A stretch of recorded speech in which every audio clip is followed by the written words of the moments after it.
Good morning, students. We are discussing fifth unit, that is dynamics of rigid bodies and particles. Okay, we know dynamics means study of the body in moving conditions, or study of the body in motion at motion. The dynamics further classified into kinematics and kinetics. Kinematics, it deals about study of the body in motion without considering forces, is called kinematics. Or another way we can define kinematics, it deals about the relationship between displacement, comma, time, comma, velocity, comma, acceleration. Only these terms. Study about relationship between displacement, velocity, acceleration, and time is called kinematics. Next, kinetics. What is kinetics? Study of the body in motion with considering all forces involved in the motion is called kinetics. See, we all of you we know if you want to move the body, we need force. Students, if you want to move any body, we need or rotate, we need force. Understand? So excluding force, we are studying about only velocity, acceleration, time, displacement is called kinematics. Kinetics with all forces, applied forces, friction force, no. When the car is moving on the road, no, the engine giving the force. The opposite forces are the tire, no, friction contact.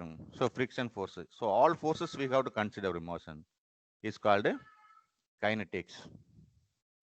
Okay. So last classes we discussed about kinematics. In kinematics, what we have discussed? That is three equation, no, uniform accelerated motion. V equal to U plus AT. S equal to UT plus half AT squared. V squared equal to U squared plus 2AS. We used this equation, we solved many problems. And we have used to know that is what is velocity equal to ds by dt. Acceleration equal to d squared or dv. Today we are moving to kinetics. Understand, students? Kinetics involving all forces. Okay, net forces. So before going to that Newton's second law of motion, we know whenever body in motion, we should go to the Newton law of motion. Second law. Okay, the important terms. First, mass. It is the matter contained in your body is called mass. See, mass means our weight also mass. Where we have mass, no, the muscles, bones, the wood also this kind of particle made up of particles, wooden particles. Anything. So it is the how to define a mass. It is the matter contained in your body. Okay. The units of mass are kilograms or ton. So 1 ton equal to, students, 1 ton equal to 1000 kilogram. We are no the exporting, importing. We are always hearing news. A ton of onion, a ton of wood, a ton of iron ore. We are importing from China. So when you have to say ton, more than that is 1000 kgs. We are always hearing 10 ton of onion, 100 ton. 1 ton equal to 1000 kg. Students understand? 1 ton equal to 1000 kilogram. Mass, it is the matter contained in a body, is called mass. That unit kilogram. Okay. Weight. Weight is the gravitational force. Students, weight is the gravitational force. Weight equal to mass into gravity. Always remember, weight equal to mass into gravity.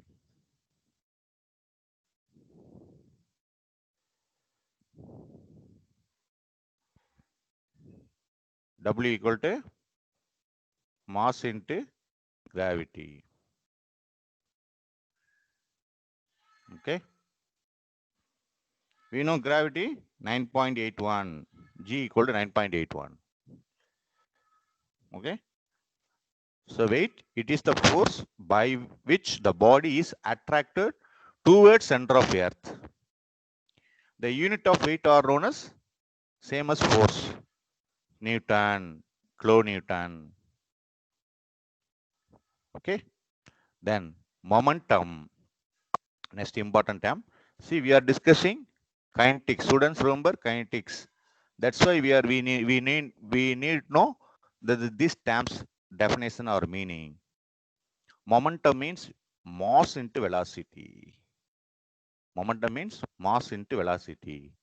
Best example, the bowler, no, cricket bowler. The bowler is releasing ball from his hand. So ball is going with mass and velocity. We are the ball speed 155 km per hour. The ball is mass, having mass. Understand? And after releasing bowler, based on the bowler force, the speed may be increase or decrease. Okay, that's called a momentum, mass into velocity. When after hitting the bat, it goes to again the based on the bowler, that is batsman skill, whether it is a hitting or cover drive or long which direction he is moving with the bat, the ball having another momentum. Yes, Dhoni sometime playing helicopter shot, no, so he hitting very fast. Okay, so that is the momentum will change. Fraction of within 1 second, 2 seconds goes to reach that gallery. Okay, that also momentum. So momentum means mass into velocity. It is the quantity of motion possessed by a body. It is expressed mathematically, mass into velocity, momentum. Okay, this is called linear momentum. Students understand? Momentum means there is two types of momentum: linear momentum, angular momentum. Angular momentum is rotation. Linear momentum, we can say the bus is moving. Mass into speed, no, mass into velocity. Bus is having that is weight, that is mass. We can consider mass into velocity. So momentum equal to mass into velocity. It's playing very important. We are always hearing the word momentum. That moment, because so the body, the car is going high speed. Just imagine high speed, fully occupied passengers, high speed. When it goes to hits on opposite bus, what will happen? Just imagine. So a lot of suddenly changes. No, many people maybe die. The car will damage. No, suppose the same car, full, the speed is very less, but now it's hitting. What about damages? Maybe little bit. So that is called so the here the momentum means mass into velocity. Understand? We know mass kilogram. Students, mass kilogram. Velocity meter per second. Okay. Next force. See, weight also force. Students, weight also force. It is a gravitational force. Weight is also force. It is a force. The force acts towards center of earth is called weight. Weight equal to mass into gravity. What is a force? It is on external agency. It is on external agency to change the state of the body. That is called force. How, sir? Just imagine the bus is initially resting condition. Yes, and the bus stand or train also initially rest. What the driver or the pilot or operator, what they are doing? They are starting engine by using the burning the fuels. So engine generate power. That power is called force. Yes. So how you are getting that force? By external agency, by engine or current. Sometimes you just I told no Dhoni hitting in the ball. So Dhoni using the bat. Bat is the external agency with the hand.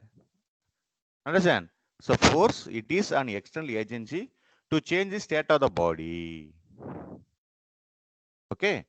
So another definition we can say it is a very important factor in the field of dynamics also may be defined as any cause which produces or tends to produce, stops or tends to stop motion. Here you can't understand anything. So yeah, something now we want to stop the car. What we are doing? We are applying brake. We are applying means what? We are applying force on the brake. So stop the vehicle. Understand? Yes. Suppose you want to move the cycle. Where what we are doing? We are pressing the pedal. By pressing means force, external agency. So force definition, it is an external agency to change the state of the body. Is called force. The unit Newton. Students, Newton or kilonewton. Weight also Newton, understand? But the formula W equal to M into G. Okay. Next definition, inertia. Inertia, it is inherent property of your body. It is a inherent property of your body which offers resistance to the change of its state of rest or uniform motion. We are calculating the moment of inertia. What is the purpose of moment of inertia? We have calculated for L section, angle section, I section. So moment of inertia means the resistance offered by a body against the rotation is called inertia or moment of inertia. Suppose you are constructing any building. We are constructing, no? What initially we are constructing? We are constructing foundation. Then that is pillar, no? Pillar, vertical column, pillar. What is the purpose of that is pillar or column? That's why we can construct the beam. Beam is a horizontal. Then the roof. Understand? So the column is vertical direction. We are applying load. The column definitely may be rotate or move. That's why we are constructing the concrete, that is RCC, reinforced concrete steel bar with the cement mix. So we have to calculate the moment of inertia in terms of mm power 4. How much the resistance power? Okay. So inertia means the resistance offered by body against rotation is called inertia. Okay, sometimes we are fighting, fighting with the friends. What we are doing, sometimes we are turning our left and right hand. Sometimes very hard, no, because his resistance more. Sometimes his opponent resistance more. Okay, so these are the important terms before going to see the need, that is kinetics. What we discussed? Matter, that is mass. It is the matter contained in a body. Okay, the unit kg or kilogram. Then weight equal to mass into gravity. Momentum, mass into velocity. Weight equal to mass into gravity. Momentum means linear momentum, mass into velocity. Then force, it is an external agency to change the state of the body. Then inertia. So in the kinetics, we must see the Newton law of motion. Because moving, no, what is kinetics? Study of the body in moving condition, in motion. Study of the body at motion. So whenever any body is moving, we must see the Newton law of motion. Already many times we discussed from the school days, or we know the Newton first law. Any body in is at rest or in motion unless otherwise a force acting on it is called first law. We are discussing Newton's second law of motion. Okay, the rate of change of momentum is directly proportional to the impressed force, and it takes place in the same direction in which the force acts. Okay.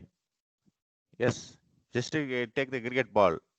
The momentum, change of momentum, rate of change of momentum. What is the momentum? Mass into velocity. The ball is the initial momentum. Bowler, with the bowler after releasing bowler, and M, mass. M means what? Mass of the ball. What is velocity? That is based on the bowler that is intention. He is giving high speed. Okay, therefore mass into velocity, initial momentum. It goes to hit the by bat. That's batsman bat. The force. What is the final momentum? The ball based on the hitting direction, the hitting force. That the final momentum. The velocity changes. No, are the same mass. Understand? Therefore, see here, that is the rate of change of momentum in is directly proportional to the impressed force, and it takes place in the same direction in which the force acts. Okay.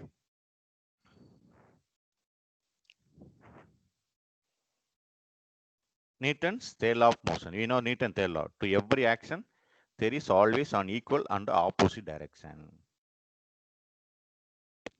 Okay. So we are discussing kinetics. So we have to focus on only Newton's second law of motion. So m equal to mass of the body, u equal to initial velocity of the body, v equal to final velocity of the body. That is a constant acceleration. T time second required to change the velocity from initial to final. Force required to change the velocity from to initial velocity to final velocity in t seconds. I told you, what is initial momentum? That the ball, mass into velocity, initial momentum. After hitting the bat, the velocity changes, no, but the same ball only. That mass is constant. Okay, therefore m into v. What is the rate of change of momentum? You know what is the rate of change of momentum? Final momentum minus initial momentum divided by t. Okay, therefore m in m constant taken on the ball mass of the ball constant. Therefore final velocity minus initial velocity divided by t. What is acceleration? We study, no, what is acceleration? Students, what is acceleration? dv by rate of change of velocity divided by time taken, tt. Understand? dv by dt. So that is a. Okay. Therefore, rate of momentum equal to m into a. Understand? Therefore, m is directly proportional to a. Based on the force, the acceleration will changes. Therefore, what is a constant?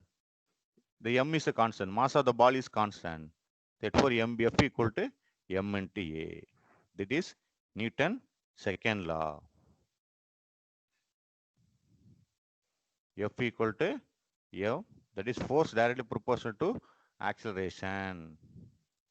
Therefore, F equal to ma.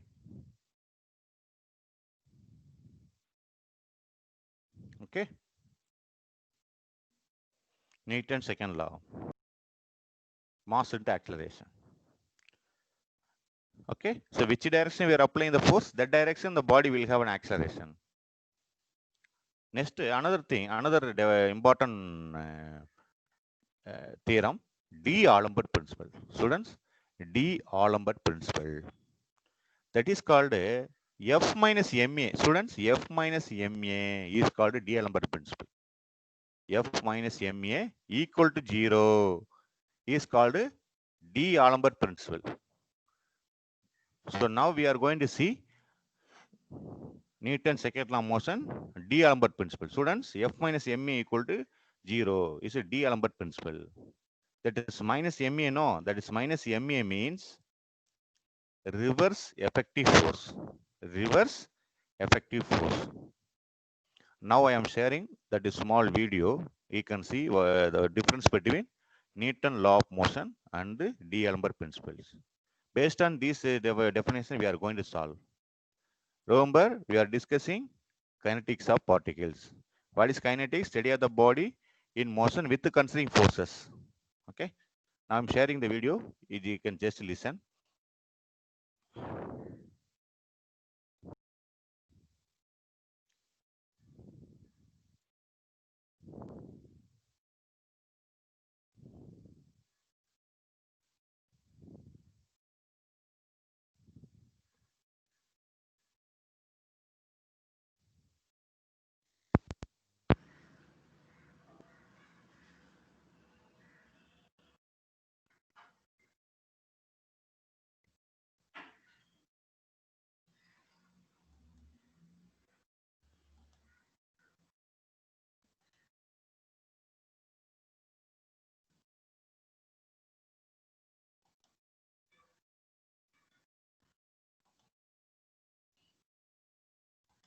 Want to learn engineering and science?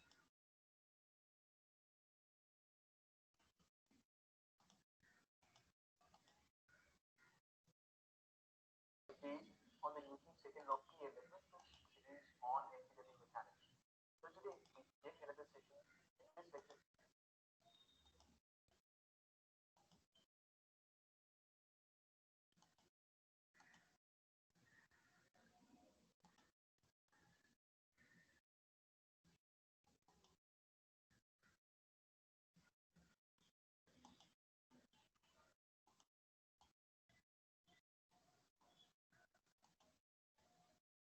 series on engineering mechanics. So today we're going to be beginning with a very important topic on dynamics, that is the kinetics of a particle. This is also known as particle dynamics. Now, this essentially is based on three important principles. Starting off with Lembed's principle, then we have the work energy principle, and then finally we're going to go through the impulse momentum theory. Okay, now in this part one of this video series, I'm going to talk about Lembed principle, which is absolutely based on the Newton's second law of motion. When you talk about the work energy principle, this in fact is completely based on the difference of kinetic energy. It states that the kinetic energy at position 1 minus the kinetic energy at position 2 is equivalent to the work done. Okay, or the difference in kinetic energy at two different points, two different positions is equivalent to the work done. And then finally, in the third video of this lecture series, we'll actually go through this impulse momentum theory. Okay, and this actually talks about the law of conservation of momentum. Right. So in this lecture, let's talk about this fellow, John Durand Lambert. Okay. Now, in order to clearly understand what this theory has to say, we need to go through Newton's second law of motion. Newton's second law of motion. Well, I'm pretty much sure that you guys must have gone through Newton's second law of motion in 9th grade, 10th grade, or in 11th. But I'll explain to you what it is. Okay, so let's say we have a body. Let's say this body is having a mass m, and this body in fact is acted upon by a bunch of forces. Let's call this force as F1, this is F2, and this as F3. Now, the effect of all these forces is going to be like this. All of this is going to have one single resultant, something of this sort. Okay, let's just assume for convenience and for simplicity that the overall effect of these forces is having a resultant of magnitude r, and which is going to induce the body to move somewhere along in the horizontal direction.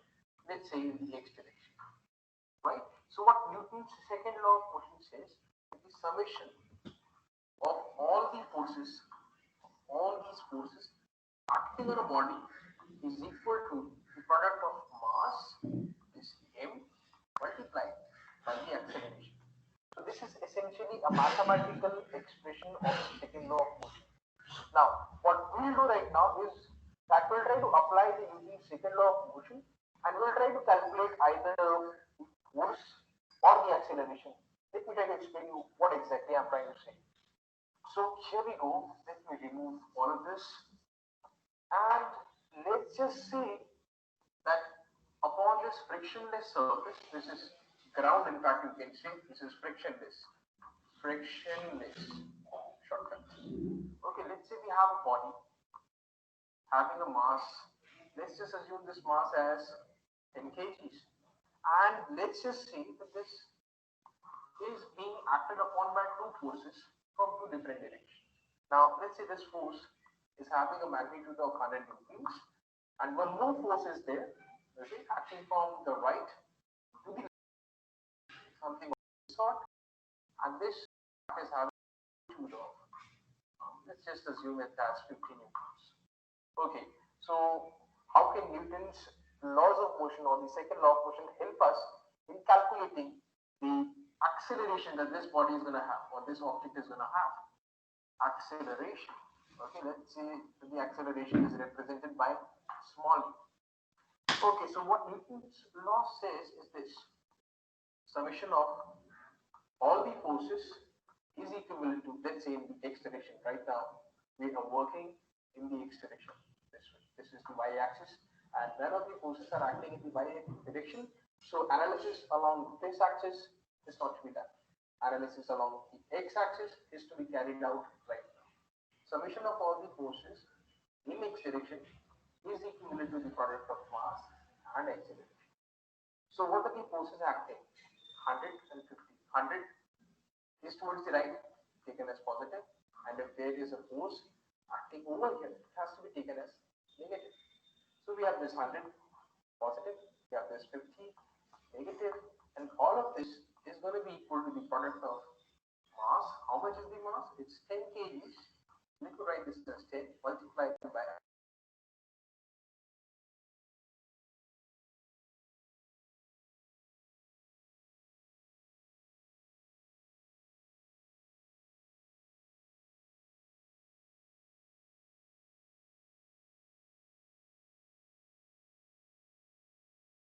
this is the acceleration that this object or this body or this system is going to acquire when these two forces are acting simultaneously. That is 5 meters per second square. Okay. Let me give you one more intuition in this concept of acceleration. What we basically calculated is this acceleration as 5 meter per second square. So you can essentially say, or you can essentially write this as 5 meter per second per second. What does this mean? This means in the span of 1 second, the body will acquire a velocity of 5 meters per second, or will increase. The body will increase per second. So initially, the velocity is going to be 0, but let's say at t is equal to 1 second, the velocity is going to be 5 meters per second, right? And let's say at t is equal to 2, so previously it is 5 more, so the velocity at t is equal to 2 seconds is going to be equal to 10 meters per second. So this is why acceleration is so helpful in computing the velocities at different time spans, right? And this actually is a sort of an equation of motion, which is this one. Final velocity is equal to initial velocity plus acceleration multiplied by time. Okay, so if the initial velocity is 0 and you take this t is equal to 1, you have the acceleration over here in the form of 5 into 1 is how much? It's going to be equal to 5 itself. So velocity final is 5. Right. So guys, that was all about computing acceleration by applying the Newton's second law of motion. Okay, let me rub all of this. I'm pretty much sure that up till now you must have got a good idea as to what this Newton's second law of motion has to say and how this can be applied to calculate the value of acceleration. Now, let's take one more example. And here, we're not going to calculate the acceleration.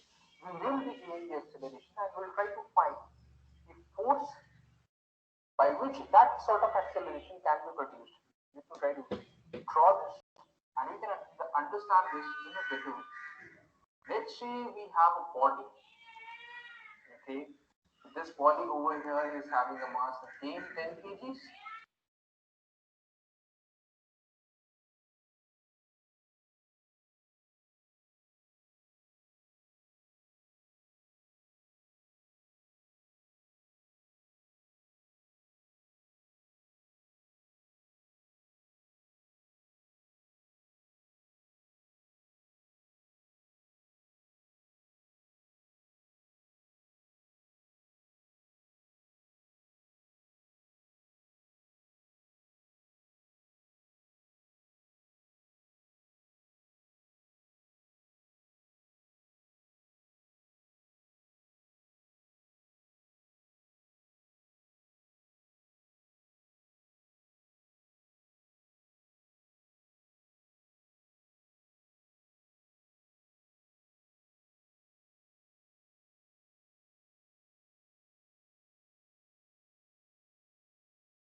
Sir sound வரல sir.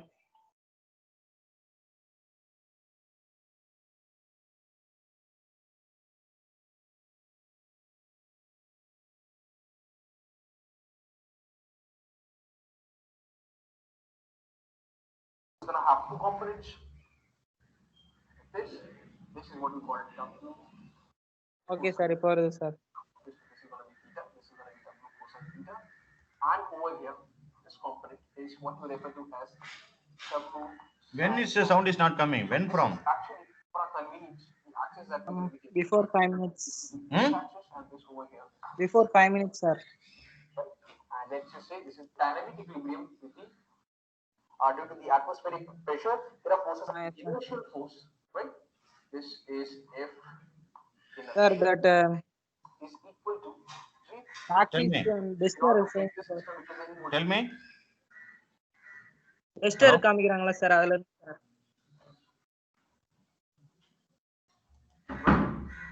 We need to apply a force of equal magnitude, mass into acceleration, but in the opposite direction. At this equilibrium, we terms it as the dynamic equilibrium. Dynamic equilibrium. Okay. Now you guys must have heard about static equilibrium. Let's take this duster for example. Okay. What is the state this duster is in right now? It's in static equilibrium, right?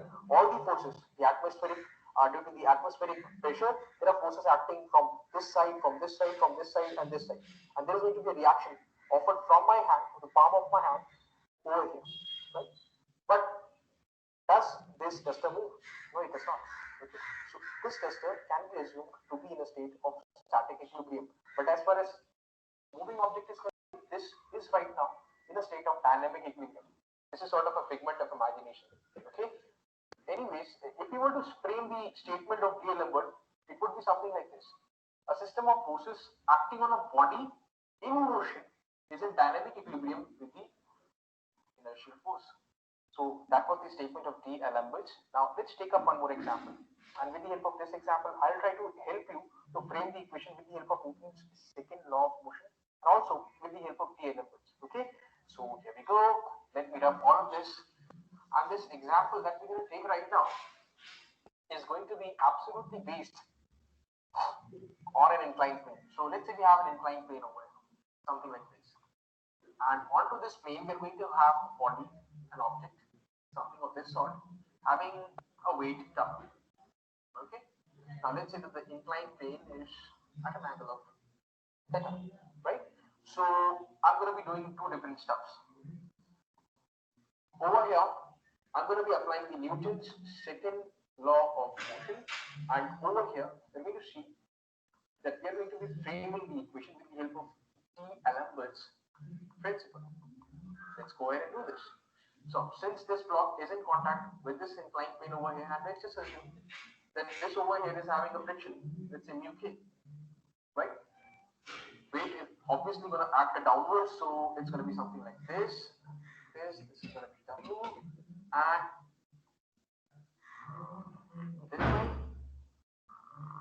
this way, this W is going to have two components. Like this is what we call W cosine theta. Now, obviously, this is going to be theta. This is going to be W cosine theta, and over here, this component is what we refer to as W sine of theta. So this is actually, for our convenience, the axis that we're going to be taking. This is the x-axis, and this over here is the y-axis, right? And let's just say this is the positive x-axis, right? Since motion is going to happen somewhere along this direction. We'll try to frame the equation from both these philosophies. Okay, since the object is in contact with this plane, so this plane is going to offer some sort of normal reaction. Absolutely perpendicular to this plane, we're going to have a normal reaction. Let's just say this normal reaction is given by N. Right. Now, since there is some kind of friction that this surface is offering to this block, there is going to be a friction force also. Now, obviously, because of gravity, this block will have a tendency to go downwards, because of which there is going to be a friction force acting along this direction. If we go ahead and make this friction force will be along this direction, its magnitude is going to be mu n. So since we're dealing with moving bodies, you have to use this kinetic friction, mu n, right? So first of all, let us try to frame the equations with the help of Newton's second law. Now Newton's second law is this: summation of all the forces is equal to mass multiplied by acceleration. So there are essentially two different modes in which the forces have been lined up. One along the plane, while the other perpendicular to the plane, x, and that's going to be y. Okay, so let me take this into consideration. X, summation of all the forces in x direction is going to be equal to mass into acceleration, because it's going to move, okay, in motion in the x-axis. That's why mass into acceleration. As far as the y-axis is concerned, there is no motion, and here the summation of forces is going to be equal to 0. Okay, so w sine theta, since this direction is positive, so we have this w sine theta. Okay, what else? So we've got this mu kn. So we've used this. Circle this.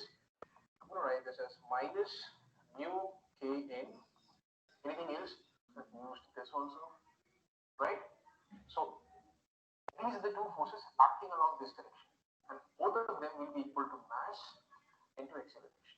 There is something else that you can do. You can do this. Summation of all the forces in y direction is equal to 0. Why? Because there is no movement. If there is no movement, there is no motion, then there is not going to be any acceleration. That means acceleration is 0. So if acceleration is 0, m into 0 is 0. So summation of all the forces will be 0. So we have this. Let's take this as positive. If we have this, let's take this as negative.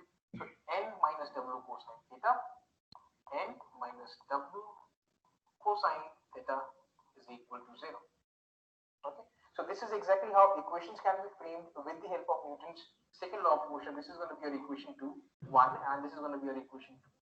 Now let's do the same stuff with the help of this guy. D'Alembert's principle. Write this completely. Okay. So what D'Alembert is trying to say is this. Okay. He modifies the Newton's second law of motion. So as far as English grammar is concerned, you must have heard about active and passive voice. So if you consider Newton's second law of motion as the active voice, then this over here, summation of all the forces minus ma is equal to 0 is going to be the passive voice, in which this over here is the inertial force, and this over here is the system of forces acting on the object, on the body, okay, whatever you may call it. Anyways, so let's try to do this analysis, okay, somewhere along the x-axis, along the x-axis, motion analysis, right? So we have this w cosine theta. Okay, let's write this w sine theta. Anything else? We have this mu kn. Again, this is opposite, minus mu kn. And if we apply an inertial force minus of mass into acceleration, then all of this entire stuff will be in dynamic equilibrium. That's it. So what D'Alembert has done is written a passive form of this equation, right? And this stuff is going to be exactly the same. You don't need to worry much about this.